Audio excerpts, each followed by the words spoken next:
ലോകഭൂപടത്തിൽ പശ്ചിമേഷ്യയിലേക്ക് കണ്ണോടിച്ചാൽ വളരെ സൂക്ഷിച്ചു നോക്കിയാൽ മാത്രം കാണാൻ കഴിയുന്ന ഒരു ചെറിയ ഭൂപ്രദേശമാണ് ഇസ്രയേൽ. എണ്ണ സമ്പത്താൽ സമ്പന്നമായ അറബ് രാജ്യങ്ങൾക്ക് നടുവിൽ പ്രകൃതി വിഭവങ്ങളോ ഫലഭൂയിഷ്ടമായ മണ്ണോ അവകാശപ്പെടാനില്ലാത്ത ഒരു ചെറിയ രാജ്യം.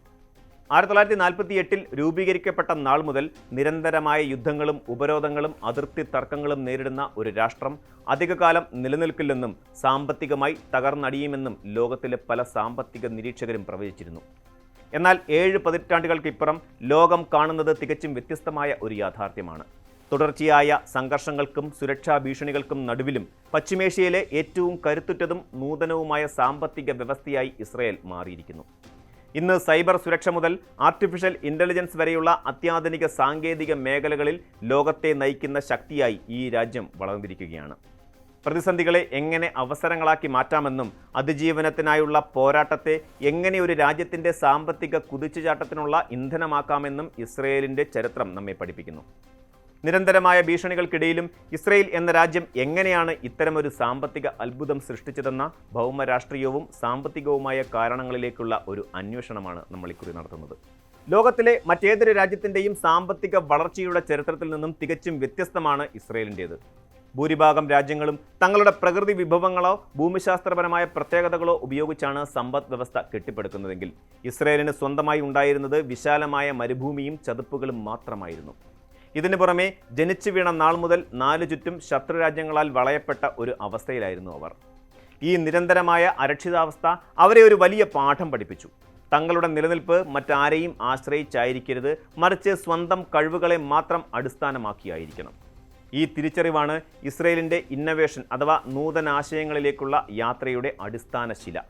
കൃഷി ചെയ്യാൻ അനുയോജ്യമല്ലാത്ത മരുഭൂമിയെ അവർ സാങ്കേതികവിദ്യയുടെ സഹായത്തോടെ മാറ്റിമറിച്ചു. തുള്ളിനന അതായത് ഡ്രിപ്പ് ഇറിഗേഷൻ പോലെയുള്ള വിപ്ലവകരമായ കാർഷിക സാങ്കേതിക വിദ്യകൾ വികസിപ്പിച്ചെടുത്തത് വെള്ളത്തിൻ്റെ കടുത്ത ദൗർലഭ്യം നേരിട്ടപ്പോഴാണ്.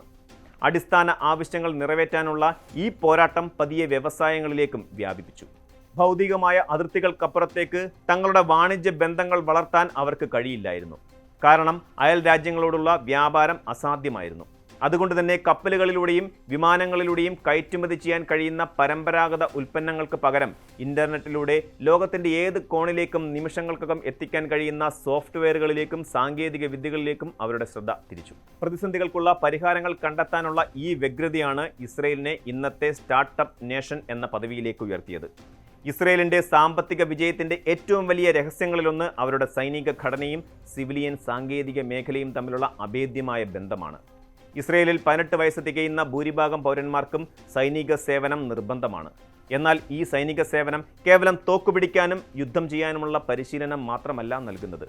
ഇസ്രയേൽ ഡിഫൻസ് ഫോഴ്സിലെ പല വിഭാഗങ്ങളും, പ്രത്യേകിച്ച് ലോക പ്രശസ്തമായ യൂണിറ്റ് 8200 അതുപോലെയുള്ള സൈബർ ഇൻ്റലിജൻസ് വിഭാഗങ്ങൾ രാജ്യത്തെ ഏറ്റവും മികച്ച സാങ്കേതിക പ്രതിഭകളെ വാർത്തെടുക്കുന്ന കളരികളാണ്. ചെറുപ്പത്തിൽ തന്നെ അതീവ സങ്കീർണമായ സാങ്കേതിക പ്രശ്നങ്ങൾ പരിഹരിക്കാനും വലിയ ഉത്തരവാദിത്തങ്ങൾ ഏറ്റെടുക്കാനും ജീവൻ മരണ പോരാട്ടങ്ങളിൽ തൽക്ഷണ തീരുമാനങ്ങൾ എടുക്കാനും ഈ യുവാക്കൾ പരിശീലിക്കപ്പെടുന്നുണ്ട്.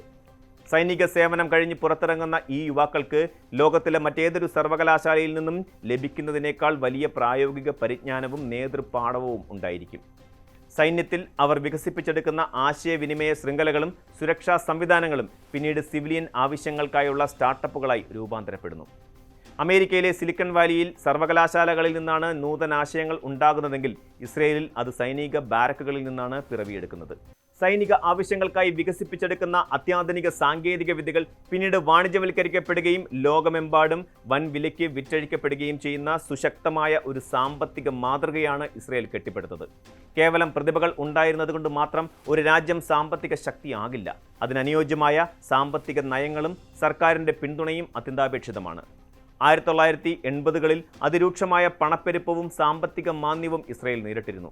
എന്നാൽ അവിടെ നിന്നും അവർ നടത്തിയ തിരിച്ചുവരവ് സമാനതകളില്ലാത്തതാണ്. 90കളുടെ തുടക്കത്തിൽ ഇസ്രയേൽ സർക്കാർ ആവിഷ്കരിച്ച യോസ്മ എന്ന പദ്ധതിയാണ് രാജ്യത്തിൻ്റെ സാമ്പത്തിക ചരിത്രത്തിലെ ഏറ്റവും നിർണായകമായ വഴിത്തിരിവ്. വിദേശ നിക്ഷേപകരെ ആകർഷിക്കുന്നതിനായി വെഞ്ചർ ക്യാപിറ്റൽ ഫണ്ടുകൾ രൂപീകരിക്കുകയായിരുന്നു ഈ പദ്ധതിയുടെ ലക്ഷ്യം. ഒരു വിദേശ നിക്ഷേപകൻ ഇസ്രയേലി സ്റ്റാർട്ടപ്പുകളിൽ നിക്ഷേപിക്കാൻ തയ്യാറായാൽ അതേ തുക സർക്കാരും നിക്ഷേപിക്കാമെന്ന വാഗ്ദാനമാണ് യോസ്മ മുന്നോട്ട് വെച്ചത്. ഇത് വിദേശ നിക്ഷേപകർക്ക് വലിയ തോതിലുള്ള സുരക്ഷിതത്വം നൽകി. ഇതിലൂടെ അമേരിക്കയിൽ നിന്നും യൂറോപ്പിൽ നിന്നുമുള്ള ശതകോടിക്കണക്കിന് ഡോളറുകൾ ഇസ്രയേലിലേക്ക് ഒഴുകിയെത്തി. മികച്ച ആശയങ്ങളുള്ള യുവ സംരംഭകർക്ക് തങ്ങളുടെ ആശയങ്ങൾ യാഥാർത്ഥ്യമാക്കാൻ ആവശ്യമായ മൂലധനം ഈ പദ്ധതിയിലൂടെ ലഭ്യമായി. കേവലം ഏതാനും വർഷങ്ങൾക്കുള്ളിൽ ലോകത്തിലെ തന്നെ ഏറ്റവും വലിയ വെഞ്ചർ ക്യാപിറ്റൽ നിക്ഷേപങ്ങൾ നടക്കുന്ന രാജ്യങ്ങളിലൊന്നായി ഇസ്രയേൽ മാറുകയായിരുന്നു. സർക്കാരിൻ്റെ ക്രിയാത്മകമായ ഈ ഇടപെടലാണ് ഇന്നത്തെ ആധുനിക ഇസ്രയേൽ സമ്പദ് വ്യവസ്ഥയുടെ നട്ടെല്ല് എന്ന് പറയുന്നത്. ശാരീരികമായ അതിർത്തികളെ സംരക്ഷിക്കുന്നതിൽ എക്കാലവും ജാഗ്രത പുലർത്തിയിരുന്ന ഇസ്രയേൽ ലോകം ഡിജിറ്റൽ യുഗത്തിലേക്ക് കടന്നപ്പോൾ തങ്ങളുടെ ശ്രദ്ധ ഡിജിറ്റൽ അതിർത്തികളുടെ സംരക്ഷണത്തിലേക്കും തിരിച്ചു. ഈ ദീർഘവീക്ഷണമാണ് അവരെ ഇന്ന് ലോകത്തിലെ ഏറ്റവും വലിയ സൈബർ സുരക്ഷാ ശക്തിയാക്കി മാറ്റിയത്. ഇന്ന് ലോകമെമ്പാടുമുള്ള ബാങ്കുകൾ, വൻകിട കോർപ്പറേറ്റുകൾ, സർക്കാർ വെബ്സൈറ്റുകൾ എന്നിവ സംരക്ഷിക്കുന്നത് ഇസ്രയേൽ നിർമ്മിച്ച ഫയർവാളുകളും സുരക്ഷാ സോഫ്റ്റ്വെയറുകളുമാണ്. ചെക്ക് പോയിന്റ് പോലെയുള്ള ഇസ്രയേലി കമ്പനികളാണ് ആധുനിക സൈബർ സുരക്ഷാ സംവിധാനങ്ങൾക്ക് തന്നെ തുടക്കം കുറിച്ചത്. ആഗോള സൈബർ സുരക്ഷാ നിക്ഷേപത്തിന്റെ 20% ഇന്നെത്തുന്നത് ഈ ചെറിയ രാജ്യത്തേക്കാണ്. സൈബർ സുരക്ഷയ്ക്ക് പുറമെ ആർട്ടിഫിഷ്യൽ ഇന്റലിജൻസ് അഥവാ നിർമ്മിത ബുദ്ധിയുടെ മേഖലയിലും ഇസ്രയേൽ ഇന്ന് വലിയ കുതിച്ചുചാട്ടമാണ് നടത്തുന്നത്. സ്വയം ഡ്രൈവ് ചെയ്യുന്ന വാഹനങ്ങൾക്കുള്ള സാങ്കേതികവിദ്യ, ആരോഗ്യ മേഖലയിലെ നിർമ്മിത ബുദ്ധി, കൃത്യതയാർന്ന കാർഷിക സാങ്കേതിക വിദ്യകൾ തുടങ്ങി ഭാവിയിലെ ലോകത്തെ നിയന്ത്രിക്കാൻ പോകുന്ന സമസ്ത മേഖലകളിലും ഇസ്രയേലി കമ്പനികൾ മുൻപന്തിയിലുണ്ട്. മൊബൈൽ ഐ പോലെയുള്ള കമ്പനികൾ ലോകത്തെ വമ്പൻ വാഹന നിർമ്മാതാക്കൾക്ക് ഓട്ടോണമസ് ഡ്രൈവിംഗ് സാങ്കേതികവിദ്യ നൽകുന്നതിൽ പ്രധാനികളാണ്.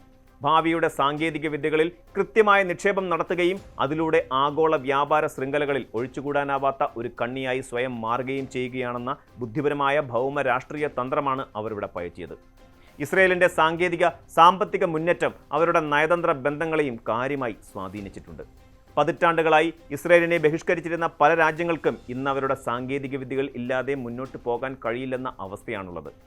ജലശുദ്ധീകരണം, സൈബർ സുരക്ഷ, പ്രതിരോധ സംവിധാനങ്ങൾ എന്നിവയിൽ ലോകമിന്ന് ഇസ്രയേലിനെ ആശ്രയിക്കുന്നു.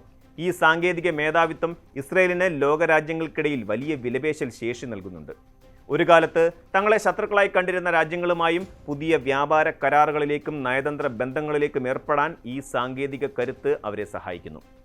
സാങ്കേതിക വിദ്യയെ കേവലം ലാഭമുണ്ടാക്കാനുള്ള ഉപാധിയായി മാത്രമല്ല, അന്താരാഷ്ട്ര തലത്തിൽ സ്വാധീനമുറപ്പിക്കാനുള്ള ശക്തമായ ഒരു ആയുധമായി കൂടിയാണ് ഇസ്രയേൽ ഉപയോഗിക്കുന്നത്. ഇസ്രയേലിൻ്റെ സാമ്പത്തിക വിജയം അവിശ്വസനീയമാണെങ്കിലും അത് പൂർണ്ണമായും വെല്ലുവിളികൾ ഇല്ലാത്തതാണെന്ന് പറയാനുമാകില്ല. രാജ്യത്തെ സാങ്കേതിക മേഖല വലിയ തോതിൽ വളരുമ്പോഴും ആ വളർച്ചയുടെ ഗുണഫലങ്ങൾ സമൂഹത്തിലെ എല്ലാ തട്ടുകളിലേക്കും ഒരുപോലെ എത്തുന്നില്ല എന്ന വിമർശനം ശക്തമാണ്. ഇസ്രയേലിലെ തൊഴിൽ സേനയുടെ 10-15% മാത്രമാണ് ഹൈടെക് മേഖലയിൽ ജോലി ചെയ്യുന്നത്. എന്നാൽ രാജ്യത്തെ മൊത്തം കയറ്റുമതിയുടെ പകുതിയിലധികവും ഈ മേഖലയിൽ നിന്നാണ്. ഈ വലിയ അന്തരവും രാജ്യത്തെ ഉയർന്ന ജീവിത ചെലവും സാധാരണക്കാരായ ജനങ്ങൾക്കിടയിൽ വലിയ സാമ്പത്തിക അസമത്വങ്ങൾ സൃഷ്ടിക്കുന്നുണ്ട്.